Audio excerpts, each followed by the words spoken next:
अस्सलाम वालेकुम dear students, hope you all are fine. जितने बच्चे भी जूम पे इस टाइम मुझे सुन रहे हैं, सामने बैठे हैं, उम्मीद है आप सब खैरियत से होंगे। जी dear students, chemistry grade 9 chapter number 7 thermochemistry, ये हमने पढ़ना है आज। तस्वीर ऐसी लगाई जाती है जो आपको पता चले ये ब्रांच है केमिस्ट्री की और अप्लाई कहां पर होगी। ये कुछ बेकरी आइटम है, डोनट्स हैं, और आजकल काफी ट्रेंड में भी हैं ये डोनट्स। ठीक है, आप अगर आप खबरें सुनते हैं तो क्या लिखा है ये, donuts although typically high in fat, fats में मतलब ज्यादा होता है, and calories and very popular, the energy content of food such as donuts is determine using the principle of thermochemistry. यानी इसमें कितने कैलोरीज एनर्जी है, इसको खाने से आपकी बॉडी में कितनी एनर्जी आएगी, अगर ये चीज मैं डिटरमिन करना चाहता हूं तो मुझे केमिस्ट्री की कौन सी ब्रांच पढ़नी पड़ेगी, थर्मोकेमिस्ट्री। एक एग्जांपल दिए मैं, मतलब कि कोई रिएक्शन होगा, उस रिएक्शन के नतीजे में या तो हीट उसमें से निकलेगी या हीट उसमें जाएगी। आपने कभी ये खाया है, जो अभी मैं दिखाता हूं आपको एक चीज, पता नहीं मुझे तो उसका नाम भी काफी मैंने तलाश किया कि उसको मैं लेके आऊं आज। ये तस्वीर दिखाता हूं, ये चीज व्हाइट पाउडर सा होता है, उसको जैसे जुबान में रखते हैं जुबान ठंडी ठंडी हो जाती है। ये पठानों को पता है, खट्टी हो जाती है। नहीं, खट्टी भी होती है, थोड़ी ठंडी भी होती है। सर ये मिंटोज होती है। हाँ हाँ हाँ, वो ये बच्ची ने सही बोला, मेंटोज होती है। वो तो खाई हुई है, वो यही ऑलमोस्ट वही चीज है। अच्छा, ये हैंड वार्मर्स हैं, पता नहीं यहाँ पे यूज होते हैं कि नहीं होते, लेकिन बाहर लोग इसको यूज करते हैं सर्दियों में ना, इसको हाथ में पकड़ लेते हैं और हाथ गर्म रहते हैं।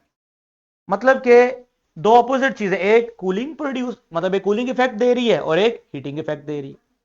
इसके अंदर कुछ ऐसा हो रहा होगा जिससे एनर्जी इसमें एब्जॉर्ब हो रही है। मतलब जैसे ये टंग पे इसने कुछ रिएक्शन किया होगा, तो जो स्किन है टंग की, जो जुबान की, उसमें से हीट को एब्जॉर्ब किया इसने, जिससे कूलिंग। और इसमें कुछ ऐसा रिएक्शन हुआ होगा जिससे इसके अंदर से हीट निकली और वार्म। तो इसका मतलब रिएक्शन दो तरह के हैं, कौन कौन से, या तो हीट देंगे या हीट लेंगे। कितनी देंगे, कितनी हीट लेंगे, कितनी हीट देंगे, ये सारी जो कैलकुलेशंस हैं ये हम केमिस्ट्री की कौन सी ब्रांच में पढ़ते हैं, थर्मो केमिस्ट्री में पढ़ते हैं। इस चैप्टर का जो अल्टीमेटली आउटकम होगा वो यही होगा कि हम ये सीख जाएंगे कि सर कैसे पता चलता है कि रिएक्शन रिएक्शन हीट देने वाला है या रिएक्शन हीट लेने वाला है। बड़ी क्लासों में जाके फिर आप कैलकुलेशंस में पढ़ोगे कितनी हीट निकलेगी, कितनी हीट लगेगी। ये क्यों जरूरी है भाई, एज अ केमिस्ट अगर मुझे इंडस्ट्री में किसी केमिकल को तैयार करना है तो मुझे पता होना चाहिए ना कि इस रिएक्शन को स्टार्ट करने के लिए एनर्जी देनी है या ये एनर्जी निकालने वाला है। अगर तो वो एनर्जी निकालने वाला है, तो अगर मैंने उसके लिए मुनासिब इंतजाम नहीं किया तो वो मशीन मशीन फट जाएगी। एक रिएक्शन है, मशीन में चल रहा है, रिएक्टेंट प्रोडक्ट में चेंज हो रहे हैं, रिएक्टेंट प्रोडक्ट में चेंज हो रहे हैं और लगातार एनर्जी निकलती जा रही है, और मैंने उस एनर्जी को यूटिलाइज करने का अगर मुकम्मल इंतजाम ना किया तो सिस्टम सारा डिस्टर्ब हो जाएगा। एक रिएक्शन है जिसको चलने के लिए एनर्जी चाहिए और मैंने उसके लिए भी इंतजाम ना किया तो वो रिएक्शन नहीं चलेगा। तो बीइंग अ केमिस्ट हमारे लिए चैप्टर समझना बड़ा इंपॉर्टेंट है। बहरहाल इस चैप्टर के अंदर फर्स्ट नॉलेज है knowledge 7.1, named as energy exchange in chemicals. Chemicals में एनर्जी एक्सचेंज, एक्सचेंज का मतलब यही होगा ना, या लेंगे केमिकल्स एनर्जी या देंगे। लेक्चर नंबर 1 है इसका, और इसके अंदर दो एसएलओज हैं। Explain the idea of chemical system and it's connection with its surrounding, influence energy transfer during a chemical reaction, differentiate between exothermic and endothermic reaction by giving examples। Examples देके आपने exothermic और एंडोथर्मिक रिएक्शंस बताने हैं। ठीक हो गया, तो ये हम आज के दिन ये दोनों एसएलओस कवर करेंगे। अच्छा जी, तो सबसे पहले हमें समझना है अच्छा, स्किल हमारे अंदर क्या अचीव होनी चाहिए? टू हमें एनालाइज करना आना चाहिए, इवेल्युएट करना आना चाहिए कि एनर्जी ट्रांसफर हो रही है केमिकल सिस्टम के अंदर एक रिएक्शन की वजह से। Student will be able to assess the impact of exo and endothermic reaction on the surrounding। Definitely and पे दोबारा देखेंगे स्किल की स्टेटमेंट को। सबसे पहले 3 वर्ड आपके लिए बड़े इंपॉर्टेंट हैं, system, surrounding, system, surrounding and energy transfer. पहले तो मैं चाहूंगा कि आप लोग मुझे बताएं सिस्टम क्या होता है, सराउंडिंग क्या होता है, और एनर्जी ट्रांसफर का तो मतलब हमें समझ आ गया। सिस्टम क्या होता है? शाबाश। हम इस कायनात को स्टडी कर रहे हैं, यूनिवर्स को पढ़ रहे हैं। अगर तो हम पूरी यूनिवर्स को पढ़ रहे हैं तो पूरी यूनिवर्स हमारे लिए क्या है? सिस्टम। क्या मैं जब बायोलॉजी को पढ़ता हूं, सेल बायोलॉजी को स्टडी करता हूं, एक सेल पे फोकस करता हूं, तो क्या मैं पूरी यूनिवर्स को फोकस कर रहा हूं या सिर्फ एक सेल को फोकस कर रहा हूं? एक सेल को। तो सेल मेरे लिए सिस्टम है, क्योंकि जिस चीज को मैं पढ़ रहा हूं वो मेरे लिए सिस्टम है। बाकी हर चीज क्या है? सराउंडिंग। तो सिस्टम आसान लफ्जों में हर उस चीज को कहेंगे जो अंडर ऑब्जर्वेशन है एट अ पर्टिकुलर टाइम। अभी इस पर्टिकुलर टाइम में ये क्लासरूम के अलावा मेरे लिए सब चीजें क्या हैं? सराउंडिंग। ये क्लासरूम क्या है? सिस्टम। अब सिस्टम छोटा भी हो सकता है, बड़ा भी हो सकता है। इसका ताल्लुक इस चीज के साथ है कि आप रिसर्च किसको कर रहे हो। अगर मैं पूरे डीएचए को रिसर्च कर रहा हूं जहां हम बैठे हुए हैं, तो ये पूरा डीएचए क्या बन जाएगा? सिस्टम। अगर डीएचए में बैठ के क्लास को मैं पढ़ा रहा हूं, आपके साथ इंटरेक्शन कर रहा हूं, तो ये मेरे लिए क्या है? सिस्टम। अदरवाइज सिस्टम बाकी चीजें क्या है? सराउंडिंग। आपको समझ आ गया क्या मैंने कहा? पहले मुझे एक सवाल का जवाब दें। मैं आपके सामने एक फ्लास्क बनाता हूं, इस फ्लास्क के अंदर मैं केमिकल भर देता हूं, इसमें मैंने केमिकल डाल दिया। अब आपने मुझे, मैं यहां पे 3 लाइनें लगाऊंगा, आपने मुझे बताना है कि यहां पे क्या सिस्टम है और क्या सराउंडिंग है। मैं इस केमिकल को ऑब्जर्व कर रहा हूं, इसके कलर को चेंज देखता हुआ देख रहा हूं कि कलर कैसे चेंज हो रहा है। रेड था, रेड ही रहेगा या कुछ और भी होगा। और ये ऊपर से बंद है और ये आसपास सारी लैब है। डेफिनेटली बाकी लैब के बाहर और भी एरिया है। अब मुझे बताइए, ये क्या चीज है, ये क्या चीज है, और ये रेड वाली क्या चीज है? शाबाश। और ये जो बर्तन है ये किस कैटेगरी में आएगा? चलो, तो पहले मुझे बताओ कि ये लैब किस कैटेगरी में आएगी, सिस्टम में या सराउंडिंग में? सराउंडिंग में। मैं तो भाई सिंपल इस बर्तन के अंदर जो केमिकल है उसको स्टडी कर रहा हूं और किसी चीज को नहीं देख रहा। तो इस बर्तन के बाहर जो लैब है वो मेरे लिए क्या है? सराउंडिंग। तो यहां लिखते हैं जी, सराउंडिंग। तो जी ये बर्तन की दीवार, बर्तन जो है, बर्तन फ्लास्क, ये किसमें है? सराउंडिंग। क्योंकि मैं बर्तन की दीवार का रंग नहीं चेक कर रहा, मैं तो बर्तन में मौजूद केमिकल को स्टडी कर रहा हूं, बर्तन को नहीं स्टडी कर रहा। तो बर्तन की दीवार भी क्या है? सराउंडिंग। हां, अगर आपके टास्क में यह भी है कि साथ में यह भी देखना है कि कंटेनर की जो वॉल्स हैं वो क्या चेंज लेके आ रही हैं, तो फिर वॉल्स किस में आ जाएंगी? सिस्टम में आ जाएंगी। अभी ऑब्जर्वेशन में सिर्फ कलर चेंज है, तो इसलिए बर्तन की जो दीवार है वो भी किस में है? सराउंडिंग। समझ आ रहा है आपको? चलो जल्दी से बताओ, ये जो एयर है इसके ऊपर, शाबाश, ये जो एयर है यहां पर, ये भी किस में आएगी? सराउंडिंग में आएगी। गुड। और ये रेड कलर किस में आएगा? सिस्टम में आएगा। Is it clear? अगर आप एक सेल को स्टडी कर रहे हो और सेल में सिर्फ न्यूक्लियस को पढ़ रहे हो, न्यूक्लियस आपकी अंडर ऑब्जर्वेशन में है, बाकी सेल का कोई पार्ट आपकी ऑब्जर्वेशन में नहीं है, तो न्यूक्लियस क्या है? सिस्टम। साइटोप्लाज्म क्या है? Surrounding. Cell wall, cell membrane क्या है? सराउंडिंग। अगर आप पूरे सेल को रिसर्च कर रहे हो तो पूरे का सेल, पूरे का पूरा सेल क्या है? सिस्टम। एक और लफ्ज होता है बाउंड्री, एक और लफ्ज होता है बाउंड्री। बाउंड्री क्या होती है? सिस्टम और सराउंडिंग के दरमियान में एक फर्जी जगह जो होती नहीं है, जो सिर्फ हम क्या करते हैं, फर्ज करते हैं, उसको क्या बोलते हैं? बाउंड्री। मसलन मैं इस टाइम इस क्लास में बैठे हुए बच्चों को स्टडी कर रहा हूं, तो बच्चे मेरे लिए क्या है? सिस्टम। हवा मेरे लिए क्या है? सराउंडिंग। हवा मेरे लिए क्या है? सराउंडिंग। अब हवा और बच्चों के दरमियान में कोई चीज है? वैसे तो नहीं है, लेकिन मैंने उसको इमेजिन करना है कि वो चीज क्या होगी? बाउंड्री। बाउंड्री बाउंड्री कोई फिजिकल चीज नहीं है, बस एक एक एक वर्चुअल सी सिचुएशन है कि बिटवीन सिस्टम एंड सराउंडिंग एक वर्चुअल सी जो लाइन होगी, जो होती नहीं है, हम उसको क्या बोल देते हैं? बाउंड्री बोल देते हैं। बहरहाल बाउंड्री का कंसेप्ट हमारे उसके अंदर नहीं है। पढ़ते हैं जी इसको। In the field of thermochemistry and thermodynamics, thermodynamics thermochemistry का ही एडवांस नाम है। थर्मोकेमिस्ट्री ऐसी केमिस्ट्री जिसमें आप हीट को पढ़ो कि कितनी हीट रिएक्शन से निकलेगी, कितनी हीट रिएक्शन में जाएगी, उसी हीट ने आगे जाके काम कैसे करना है, वो थर्मोडायनेमिक्स में पढ़ोगे आप बड़ी क्लासों में।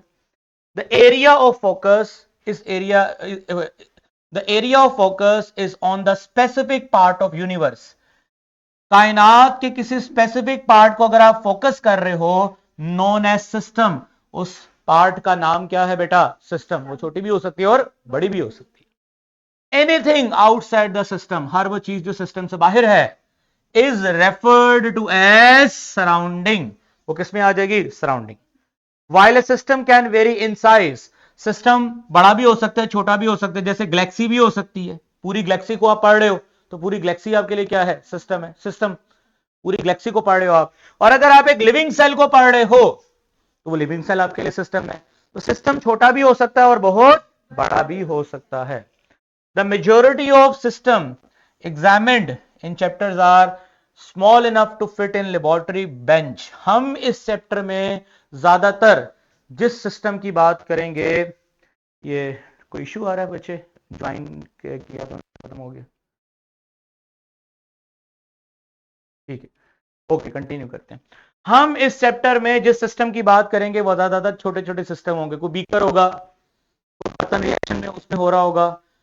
हम यहां पर कोई गैलेक्सी नहीं स्टडी करने आए, हम यहां पे रिएक्शंस को डिस्कस करने आए हैं। तो हमारे यहां जो यहां पे इस चैप्टर में सिस्टम डिस्कस करने वाले हैं वो छोटे छोटे सिस्टम होंगे और लेबोरेटरी वो अवेलेबल। आगे चलते हैं जी। टास्क है आपके लिए, ये एक सिलेंडर है, उस सिलेंडर के ऊपर पिस्टन लगा हुआ है जो मूव कर सकता है। जल्दी जल्दी बताइए, इसमें ये जो हाइड्रोजन ऑक्सीजन गैस नजर आ रही है, शाबाश, ये किसके अंदर आता है? सिस्टम के अंदर आता है। ये जो दीवार नजर आ रही है, दीवार, शाबाश, जिसमें सिलेंडर है, वॉल है, पिस्टन है, एवरीथिंग बियॉन्ड, ये से पीछे जो कुछ भी है वो सारे का सारा क्या है बेटा? सराउंडिंग है। क्योंकि मेरा यहां पर फोकस दीवारें नहीं है, मेरा फोकस यहां पर कौन है? हाइड्रोजन एंड ऑक्सीजन का रिएक्शन। ठीक हो गया, आगे बढ़ते हैं।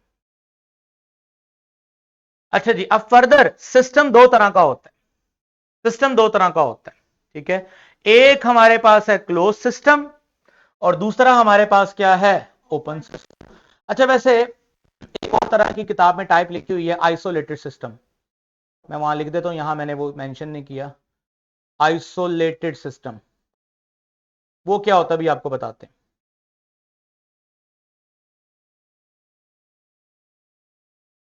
किताब के मुताबिक पहला सिस्टम आइसोलेटेड है, दूसरा क्या है? क्लोज, और तीसरा क्या है? ओपन। ओपन का मतलब है चाय है प्याले के अंदर और ऊपर ढक्कन खुला है, तो ये स्टीम बाहर जा रही है। इसके अंदर आप चाय डाल भी सकते हैं, सूप डाल भी सकते हैं, निकाल भी सकते हैं, यानी मास का एक्सचेंज भी हो सकता है और हीट का एक्सचेंज भी हो सकता है। ऐसे सिस्टम को क्या बोलते हैं बेटा? Open system. अब इसके ऊपर हमने ढक्कन दिया हुआ है एक। अब ढक्कन देने का मतलब है कि इसमें से सूप ना डाल सकते हैं और सूप ना निकाल सकते हैं। क्या हीट बाहर निकल सकती है? यस। क्या ये दीवारें गर्म नहीं होती? निकल सकती हैं। यानी सिस्टम बंद तो है, क्लोज तो है, मास का अंदर बाहर आना पॉसिबल नहीं है, लेकिन क्या चीज अंदर बाहर आ सकती है? हीट। ऐसे सिस्टम को बेटा क्या बोलते हैं? Close system. क्लोज सिस्टम की एक और टाइप है जो कि फर्स्ट नंबर पे लिखी हुई है, आइसोलेटेड सिस्टम। आइसोलेटेड सिस्टम क्या होता है? जैसे आपने वो अक्सर सर्दियों में या गर्मियों में आप थर्मस देखते हैं, वो देखते हैं वो बोतल जो उसमें उसकी खास बात क्या होती है? आम बोतल में उसमें क्या फर्क होता है? उसमें अगर कुछ चीज गर्म है तो गर्म रहेगी, ठंडी है तो ठंडी रहेगी। इसका मतलब ना तो मास उसमें एंटर हो सकता है और ना ही अंदर से हीट बाहर आ सकती है या बाहर से अंदर जा सकती है। वो भी सिस्टम क्या है बेटा? क्लोज। लेकिन क्लोज के साथ क्या वर्ड आएगा? Isolated close system. समझ आ गया? अब मैं आपको तीनों की तस्वीरें दिखाता हूं आगे। चलें जी, जरा मुझे बताएं जरा। ये एक ऐसा सिस्टम है जिसकी दीवारें, इसकी दीवारें देखें तो इसकी दीवारें इंसुलेटर हैं। इंसुलेटर का मतलब यहां तो यहां लकड़ी लगी होगी, यहां को यहां पर एक ऐसा मटेरियल लगा होगा जो हीट को पास नहीं होने देगा। शाबाश। अब बताइए, ये रेड और ब्लू एरो क्या मेंशन कर रहे हैं? ना तो हीट आ सकती है अंदर और ना ही अंदर से बाहर जा सकती है। दीवारें क्या हैं? इंसुलेटेड हैं। ना, अच्छा ढक्कन भी बांधा ऊपर, यानी ना तो मास अंदर आ सकता है या अंदर से बाहर आ सकता है, और ना ही किसका तबादला हो सकता है? हीट का। तो बताओ, है तो ये क्लोज सिस्टम, इसमें कोई शक नहीं, लेकिन क्लोज सिस्टम की कौन सी कैटेगरी है? आइसोलेटेड। शाबाश, कौन सी है जी ये? आइसोलेटेड। Isolated close system.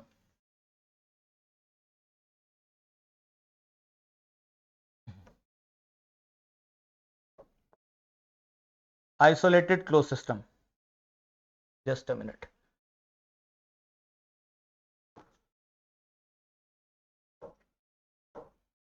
जी, ये चल नहीं रहा। ठीक है जी। Isolated close system. अच्छा, अब इस पे आ जाएं। शाबाश। क्या आइसोलेटेड का वैसे मतलब होता है बिल्कुल अलग हो जाना। अब इसमें जो भी लिक्विड होगा वो बिल्कुल बाहर की दुनिया से क्या हो जाएगा? अलग हो जाएगा। ठीक है, अब हम बात करते हैं इसकी। शाबाश डियर स्टूडेंट्स, जल्दी बताइए, इसमें क्या लगता है? मास नहीं आ सकता, लेकिन इसकी दीवारें सादी हैं। It's just like a normal glass, it's just like a normal steel। उस स्टील में से क्या होगा? शाबाश, देखो हीट आ भी रही है और इसमें जा भी रही है। अब इसका मतलब सिस्टम तो क्लोज है बट आइसोलेटेड नहीं। इसमें मास तो आ जा नहीं सकता, लेकिन हीट का एक्सचेंज हो सकता है। समझ गए मेरी बात को? प्रेशर कुकर इसकी मिसाल है। प्रेशर कुकर किसकी मिसाल है? प्रेशर कुकर का ढक्कन बंद होता है, क्लोज सिस्टम। क्या प्रेशर कुकर से हीट अंदर जाती है? तो जाती है तो खाना पकता है ना। प्रेशर कुकर खुद ही खाना थोड़ी बनाता है, चूल्हे पे रखा होता है, हीट अंदर जा रही होती है और खाना पक रहा होता है। समझ रहे हैं मेरी बात को? ठीक है, तो इसका मतलब प्रेशर कुकर ये सिस्टम है, यानी कि non isolated, non isolated close system. आखिरी, शाबाश बताएं,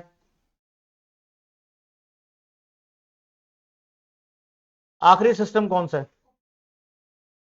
क्या मतलब ओपन सिस्टम का? मतलब ये तो आइसोलेटेड का वर्ड आने ही नहीं इसमें, ये तो है ही ओपन। ओपन का मतलब इसमें मास भी आएगा जाएगा, हीट भी आएगी और जाएगी। Is it clear? तो ये हमारे पास जो सिस्टम है ये ओपन सिस्टम है, ओपन सिस्टम। क्योंकि आपने रिएक्शन के दौरान निकलने वाली हीट को स्टडी करना, तो आपको पता होना चाहिए कि हीट का करेगी सिस्टम। अब आप बताओ, इसमें कोई रिएक्शन होगा तो हीट बाहर आएगी नहीं, तो मैयर इसके अंदर करेंगे। फिर इसमें कोई रिएक्शन होगा तो हीट अंदर से बाहर आएगी, तो हम यहां से मैयर करेंगे, बाहर बाहर से मैयर करेंगे। इसमें हमें पता है कि इसमें डेफिनेटली ओपन सिस्टम है, इसमें मास भी चेंज हो सकता है, हीट भी चेंज। यानी कि हमने अगर हीट को मेजर करना है तो हमें अंदाजा होना चाहिए कि हमारे पास अवेलेबल सिस्टम कौन कौन से हैं, तभी हम मेजरमेंट कर सकते हैं। आगे बढ़ते हैं। सिस्टम समझ आ गया आपको? अच्छा जी, अब जरा गौर से देखिएगा। ऐसा रिएक्शन जो हीट को सिस्टम से बाहर फेंके, बाहर निकाले, ऐसे रिएक्शन को, ऐसे रिएक्शन जिसमें से हीट बाहर आती है, ऐसे रिएक्शंस को बेटा क्या बोलते हैं? शाबाश बोलो, मैंने लफ्ज लिखा है, शाबाश, एक्सोथर्मिक। एक्सो एक्सो एग्जिट, एग्जिट करे हीट को क्या बोलेंगे, एक्सोथर्मिक। दूसरा है endo, endothermic changes, endothermic changes जिसमें सिस्टम में हीट जाए उसे क्या बोलते हैं, एंडोथर्मिक। चले मुझे एक सवाल का जवाब दें, ये पानी जो पिघलता है, मतलब बर्फ पिघलती है, आपको क्या लगता है बर्फ का पिघलना, बर्फ को पिघलाने के लिए क्या रिक्वायर्ड होता है, हीट रिक्वायर्ड देनी पड़ती है ना, हीट, बर्फ को पिघलने के लिए हीट देनी पड़ती है, कौन सा प्रोसेस होगा, एंडो या एक्सो, एंडो एंटर हीट करना, एक्सो हीट बाहर निकला, तुम अभी आए तुम्हें क्या पता चलेगा, एक्सो का मतलब हीट एग्जिट, एंडो का मतलब हीट एंटर। तो बताओ शाबाश, अभी आगे बढ़ेंगे। Endothermic changes absorb thermal energy from surrounding, surrounding से थर्मल एनर्जी हीट को एब्जॉर्ब करेगा, this cause in decrease in temperature of the surrounding. अब मुझे खुद बताओ ना, जब बाहर से सराउंडिंग से हीट सिस्टम में जाएगी तो सराउंडिंग की हीट कम हो जाएगी, तो यहां पर शाबाश बताओ, ये जो सराउंडिंग बना रहा हूं यहां पर क्या होगी, बोलो भाई क्या होगी, कूलिंग। यहां पे क्या होगा, शाबाश सिस्टम से हीट बाहर आ रही है, तो शाबाश यहां पे जो सराउंडिंग है वहां पर क्या प्रोड्यूस होगी, हीट प्रोड्यूस होगी, यानी वार्म हो जाएगा, गर्म हो जाएगा वो। आपने कभी घर में व्हाइट वॉश किया है किसी ने, क्या करते हैं व्हाइट वॉश में, वो बाजार से कली आती है, आपने घर जाकर संडे को प्रैक्टिकल करना है, 50 रुपए की बाजार से अबू को कहना है, फादर को कहना है, वो आपको कली, जिसे व्हाइट वॉश भी कहते हैं, जिसे कैल्शियम ऑक्साइड भी कहते हैं, वो आपको कहीं से भी मिल जाएगा बाहर से, वो आपके फादर का, उसको पानी में डाल देना आपने, जैसे पानी में डालोगे आप देखो पानी गर्म हो गया, क्यों, क्योंकि वो पानी में जाकर क्या रिलीज करता है, हीट रिलीज करता है, पानी गर्म हो जाएगा। बाकी मेंटोस तो आप खाते ही हैं, उससे आपको फील होगा कि कूलिंग हो गई है, ठीक है। तो इसका मतलब एक्सो एंडो, ये दो टर्म्स आपको क्लियर है। मैंने आपको एग्जांपल दी, the sweet powder known as sharbat, जिसका पंजाबी यहां पठानों में ये नाम चलता है शायद, वैसे हम इसको मेंटोस कहते हैं। ये क्या होता है, is a mixture of citric acid and sodium hydrogen carbonate, citric acid और सोडियम हाइड्रोजन कार्बोनेट का, सोडियम हाइड्रोजन कार्बोनेट का फार्मूला होता है NaHCO3, और सिट्रिक एसिड एक कॉम्प्लेक्स फार्मूला है, हमें उसको यहां डिस्कस करने की जरूरत नहीं। When these react on your tongue, जब ये आपकी जुबान पे इनका रिएक्शन होता है तो दे एब्जॉर्ब थर्मल एनर्जी, तो आपकी जो जुबान है उससे हीट को एब्जॉर्ब करते हैं, causing your tongue to cool. और ये an exothermic reaction takes place inside hand warmer, इसके अंदर केमिकल्स होते हैं, वो लगातार हीट को रिलीज कर रहे होते हैं और आपके हाथों को गर्म करते हैं। ये दो इसकी डेली लाइफ एग्जांपल है। चलें जी, शाबाश, फिजिकल प्रोसेस पहले पढ़ते हैं। अभी बॉइलिंग, मेल्टिंग, सब्लिमेशन, ये क्या होते हैं, मैं आपको थोड़ा सा समझाता हूं। यू नो डैट बॉइलिंग का मतलब क्या होता है, चीज को, अगर एक चीज लिक्विड है तो गर्म करें, और गर्म करने के बाद वो सारी की सारी किसमें चेंज हो जाए, गैस में, छोटी क्लासों में पढ़ा हुआ है। अब आपको इस लिक्विड को क्या प्रोवाइड करना पड़ा, हीट प्रोवाइड करनी पड़ी ना, तो हीट प्रोवाइड करने का मतलब कौन सा प्रोसेस है, शाबाश, एंडोथर्मिक। अच्छा, मेल्टिंग में क्या होता है, शाबाश बताओ, सॉलिड को किसमें चेंज करते हैं, लिक्विड। अगेन आइस है, बर्फ है, उसको भी गर्म करना पड़ता है, या वो आसपास से हीट को क्या करती है, एब्जॉर्ब करती है। अगेन यहां पर भी सॉलिड हीट को एब्जॉर्ब करेगा और आइस सॉलिड लिक्विड में चेंज होगा, तो ये भी कौन सा प्रोसेस है, शाबाश, एंडोथर्मिक। ये सारे मैं आपको जो एग्जांपल दे रहा हूं, ये सारे कौन से प्रोसेस है, फिजिकल प्रोसेस, जो आप देख सकते हैं आम आंख से, ठीक है, अपनी आंखों से भी देख सकते हैं। डिसोसिएशन ऑफ आयनिक कंपाउंड, जैसे sodium chloride, ammonium chloride, barium nitrate, ये कुछ केमिकल्स हैं, इन केमिकल्स को अगर आप पानी में डालो तो पानी ठंडा हो जाएगा। पानी का ठंडा होने का मतलब इसने पानी से हीट को क्या किया, एब्जॉर्ब किया, अपने आप को डिसॉल्व करने के लिए। तो ये भी कौन से प्रोसेस हैं, एंडोथर्मिक प्रोसेस। समझ आ गया। अच्छा, इस तरफ मैंने एंडोथर्मिक, एंडोथर्मिक प्रोसेस के कुछ केमिकल रिएक्शंस के नाम लिखे हैं, वो फिजिकल प्रोसेस थे, ये केमिकल रिएक्शन है। Thermal decomposition of calcium carbonate from carbon dioxide and calcium oxide, क्या होता है बेटा, एक रिएक्शन है, मैं यहां पर आपको लिख के दे रहा हूं। कैल्शियम कार्बोनेट, जिसे हम चौक भी कहते हैं, इसको हम हीट करते हैं। हीट करने से कैल्शियम ऑक्साइड बनता है और कार्बन डाइऑक्साइड गैस रिलीज होती है। अब इसको हीट करेंगे तो ये होगा ऐसा प्रोसेस जिसमें हीट एंटर करनी पड़ी। बार बार बता चुका हूं कौन सा प्रोसेस होता है बेटा, एंडोथर्मिक प्रोसेस। ये कौन सा प्रोसेस है, फिजिकल या केमिकल? केमिकल, क्योंकि केमिकल चेंज हो गया। इसी तरह फोटोसिंथेसिस, शाबाश, कैसे होती है बताओ? फोटोसिंथेसिस कैसे होती है? पानी और कार्बन डाइऑक्साइड, नहीं पढ़ा? फोटो बायो नहीं पढ़ते आप, छोटी क्लासों में पढ़ के आए हो। कार्बन डाइऑक्साइड और वाटर मिलते हैं, शाबाश, क्या बनती है? ऑक्सीजन और क्या? ग्लूकोज। ऐसे होता है कि कुछ और भी चाहिए होता है? सनलाइट, सनलाइट होगी तो रिएक्शन होगा ना। सनलाइट क्या प्रोवाइड करती है? एनर्जी। अब सनलाइट की एनर्जी है तो रिएक्शन है, अदरवाइज रिएक्शन नहीं है। तो ये भी कौन सा रिएक्शन है? Endothermic reaction. Physical, chemical? Chemical. समझ आ गया? अच्छा, पानी को तोड़ना, पहले चैप्टर में आपको मैंने वाटर इलेक्ट्रोलिसिस समझाया था कि वाटर को ब्रेक करके, इलेक्ट्रिसिटी पास करके, करंट पास करके, इसमें से हम हाइड्रोजन गैस को अलग कर सकते हैं और ऑक्सीजन गैस को अलग कर सकते हैं, इनके बॉन्ड्स तोड़ के, बॉन्ड ब्रेक करके। अब बिजली देकर बॉन्ड तोड़े गए हैं, एनर्जी दे के काम करवाया गया है। तो क्या है ये, एंडो या एक्सो? एंडो। कौन सा है? एंडोथर्मिक। समझ आ गया? तो ये सारे के सारे जो मैंने आपको बताए हैं बुक में मेंशन है, all these are endothermic process. ये फिजिकल प्रोसेस हैं और ये सारे के सारे कौन से बेटा? Chemical process. इसमें कौन कौन आता है? फोटोसिंथेसिस और क्या आता है? Electrolysis of water. एसएलओ में था ना कि एंडो और एक्सो दोनों के केमिकल और फिजिकल प्रोसेस भी देखे हैं आपने। ओके, अब मूव करते हैं नेक्स्ट, आगे की तरफ। जी बेटा, शाबाश, जल्दी जल्दी बताइए, ये क्या हो रहा है?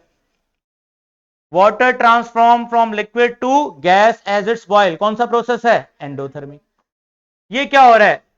शाबाश, कहीं देखा आपने ये ड्राई आइस? ड्राई आइस क्या है? शाबाश, डायरेक्ट सॉलिड का लिक्विड में चेंज होना। इसे तो हम बोलते हैं, याद रखिए, जब कोई सॉलिड लिक्विड में चेंज होता है, लिक्विड गैस में चेंज होता है, तो सॉलिड का लिक्विड में चेंज होना मेल्टिंग, लिक्विड का गैस में चेंज होना बॉइलिंग। कुछ खास तरह के सॉलिड होते हैं जो डायरेक्ट सॉलिड से किसमें चेंज होते हैं? गैस में। उसे क्या बोलते हैं? सब्लिमेशन। अगरबत्ती देखिए, अगरबत्ती घर पे देखिए, अगरबत्ती, कैंडल, वो अगरबत्ती नहीं घर पे लगाते कोई, वो हम लगाते हैं खुशबू के लिए, अगरबत्ती नहीं देखी? देखी, बस सिंपल सी बात। वो अगरबत्ती क्या होती है? लिक्विड होता है, सॉलिड होता है, और जब उसको हीट करते हैं गैस में चेंज होता है, तो क्या है? सब्लिमेशन। समझ आ गया? अब किसी भी सॉलिड को डायरेक्ट गैस में चेंज करना हो तो भी हीट देनी पड़ेगी ना आपको।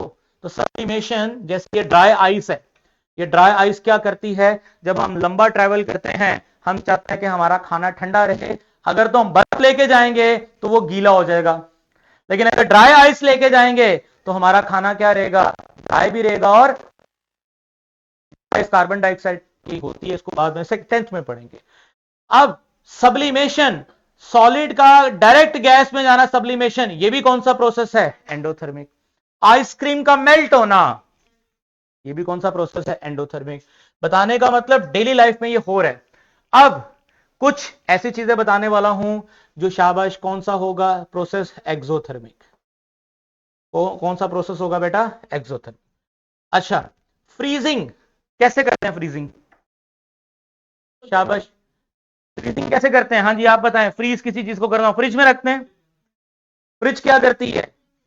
कूलिंग देती नहीं, हीट लेती है। समझ आ गया? ये जरा स्क्रीन में लेके आए मुझे, स्क्रीन। कूलिंग देना नहीं, उसके गिर्द एनवायरमेंट ऐसा होता है कि फिर सिस्टम से हीट बाहर आती है।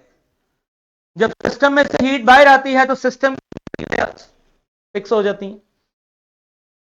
फॉलो कर रहे हैं मेरी बात को?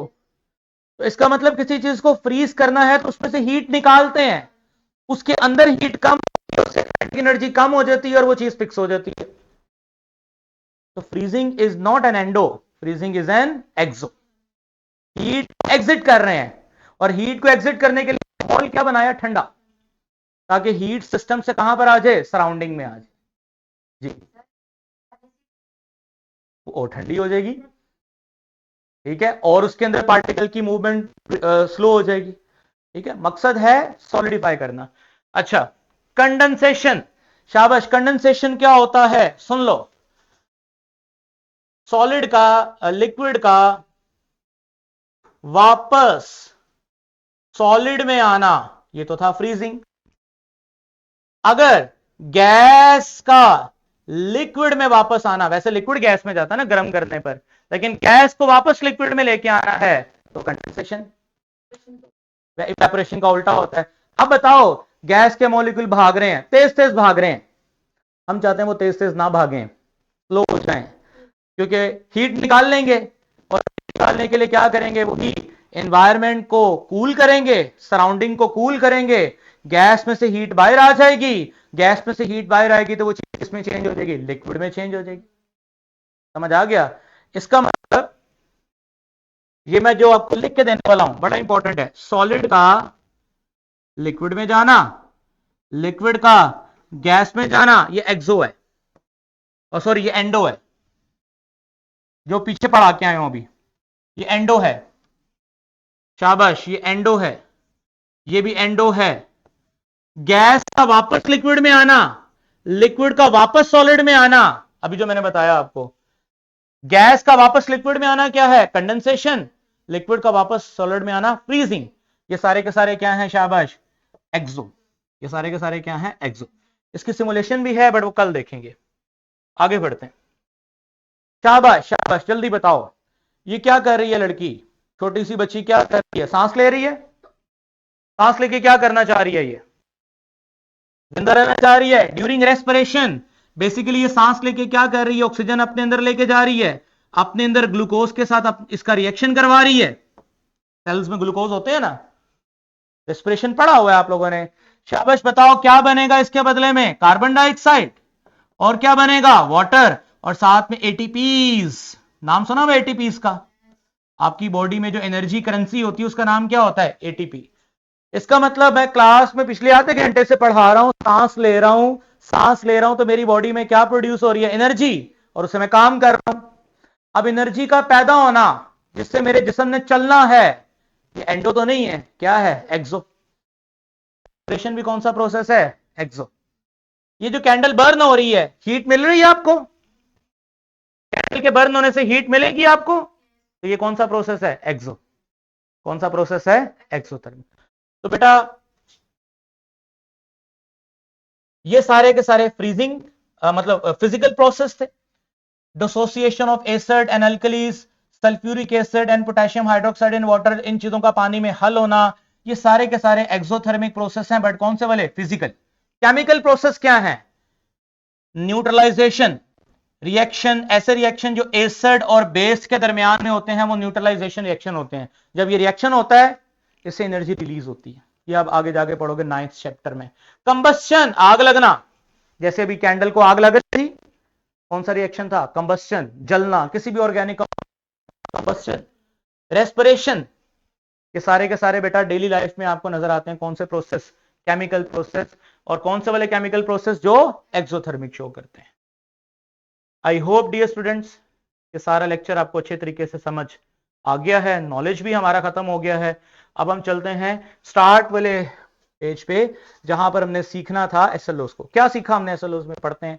क्या अब हम एक्सप्लेन कर सकते हैं, शाबाश, क्या, chemical system, it's connection with its surrounding, influence energy transfer during a chemical reaction, कैसे एनर्जी ट्रांसफर होती है, समझ आ गया आपको।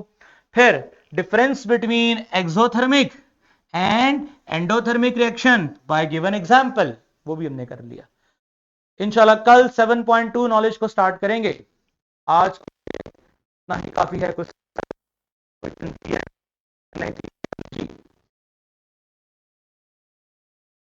सॉलिड का सॉलिड में कन्वर्ट होना, ये कोई प्रोसेस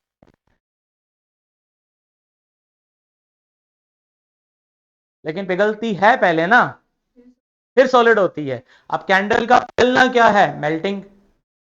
फिर पिघल के दोबारा किस में आना? Solid, freezing.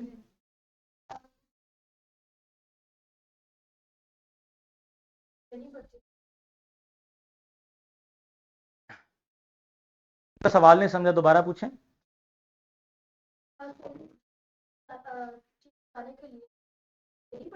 हाँ, तो आप कहना चाहिए सर कैंडल बर्न हुई, उसे कैंडल बर्न होने के बाद मेल्ट जो हुई, मेल्ट होने के बाद जो लिक्विड नीचे गिरा वो कैसे ठंडा हो गया।